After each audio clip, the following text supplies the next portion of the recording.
پہاڑی زبان میں اپڈیٹ سنیے۔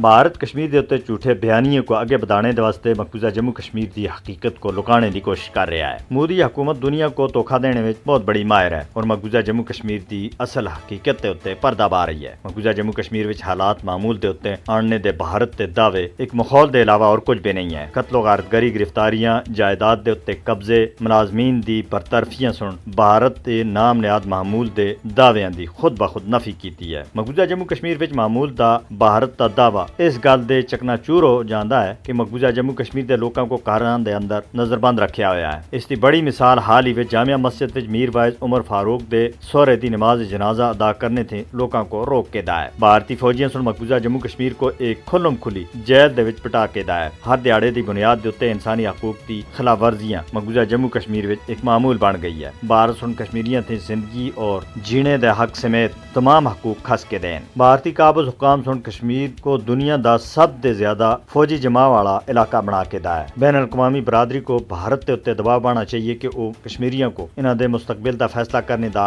حق دے ہے۔ بھارت کو اقوام متحدہ دے مبصرین اور انسانی حقوق دے اداراں کو مقبوضہ جموں کشمیر وچ اصل صورتحال دا جائزہ کرنے دے واسطے جانے دی اجازت دینی چاہیے۔ مقبوضہ جموں کشمیر وچ بھارتی ریاستی دہشت گردی دے خلاف عالمی برادری کو اپنا دوہرا معیار ترک کر کے بھارت کو جواب دہ ٹھہرانا چاہیے۔ بھارتی فوجیوں دی طرف تے کشمیریوں دے تے ظلم و ستم انسانیت کے خلاف ایک بہت بڑا جرم ہے۔ کشمیری عوام دے خلاف بدترین ریاستی دہشت گردی دے ارتکاب دے اتنے بھارتی فوجیوں دے خلاف عالمی عدالت انصاف وچ مقدمہ چلایا جانا چاہیے۔ بھارت تے مودی حکومت مقبوضہ جموں کشمیر وچ ریاستی پالیسی دے طور دے اتنے دہشت گردی کو استعمال کر رہی ہے اور دنیا کو مزید خاموشی اختیار کرنے دے بجائے مقبوضہ جموں کشمیر دے مظلوم اور محکوم لوکاں دے واسطے اگے آنا چاہیے۔ کشمیر دے لوکاں کو اپنے مستقبل دا فیصلہ کرنے دا موقع دیتا جانا چاہیے۔ جنوبی ایشیا وچ امن و استحکام مسئلہ کشمیر دے حل دے بغیر ناممکن ہے۔